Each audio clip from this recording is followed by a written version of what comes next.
Naglaan na ng mga dagdag na bus ang ilang terminal sa Cubao para sa inaasahang maraming pasahero uuwi sa mga probinsya ngayong bisperas ng Undas. Live mula sa Quezon City, sa unang balita si James Agustin. James!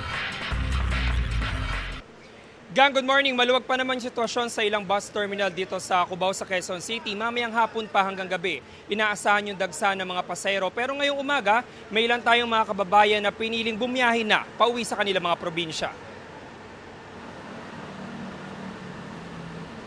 Hating gabi pa nasa bus terminal sa Cubao si Joseph na biyahing daig Camarines Norte para sa Undas. Nag-leave na raw siya sa trabaho ngayong araw para makaiwas sa dagsa ng mga pasahero. Kala po namin na yan puno ang maraming pasahero ngayon. Kaya maaga pa ako nagpunta dito para yung makakuha ng upuan. Kasi minsan nung nakaraang taon, daming pasahero. Pauwi namang Quezon si Bong na ilang buwan nang hindi nakakasama ang kanyang mga anak. Susulitin na raw niya ang 5 araw na bakasyon. Iiwasan namin yung ulan, saka yung traffic. Baka maabutin ng kung sa daan, sama ng panahon ba. Fully book na ang biyahe ng air-conditioned buses padaig Camarines Norte. Hindi pa naman punuan ng Paalbay at Camarines Sur. May ordinary buses din na maaaring masakyan ng mga pasahero. Mga bandang hapon po yan, dadag sa pasahero dito sa bus terminal. Dire-diretso na po ang biyahe natin sa biyaheng Camarines Norte, Camarines Sur, Albay at saka sa Bundok Peninsula, Quezon Province. Sa bus terminal na ito, hindi pa naman punuan ng mga biyahe patungong Pangasinan. Pero ang ilang biyahe na pabagyo fully book na. Si Bella kasama ang kanyang pamangkin. Maaga na silang bumiyahe patungong Pangasinan. Kagabi dapat madaling araw, ang taas ng BP ko. So, ngayon na, para iwas traffic, iwas crowd ng tao. Tapos, di ba, Friday, bukas, magpipintura kasi kami. Doon sa asawa kong namatay.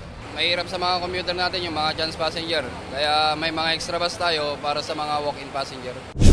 Naglaan na rin ng extra buses ang bus terminal na ito na biyaheng Bulacan at Nueva Ecija. Mamayang hapon inaasahan ng dagsa ng mga pasahero. May ilang pasahero na piniling maagang bumiyahe para makaiwas sa siksikan. Para iwas sa maraming pasaheros. Matagal ba kayo doon magbabakasyon? Baka mga lang, 1 linggo ganun. Yung mga dating biyahe, ang haba ng pila. Nahirapan kami. Buti ngayon, hindi masyado. Kanya, 2:00 pa lang gising na kami.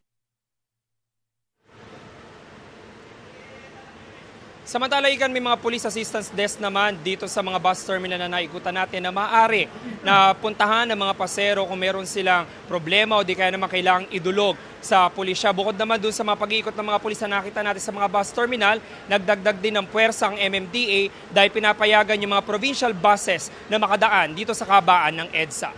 Yan ang unang balita mula rito sa Cubao sa Quezon City. Ako po si James Agustin para sa GMA Integrated News.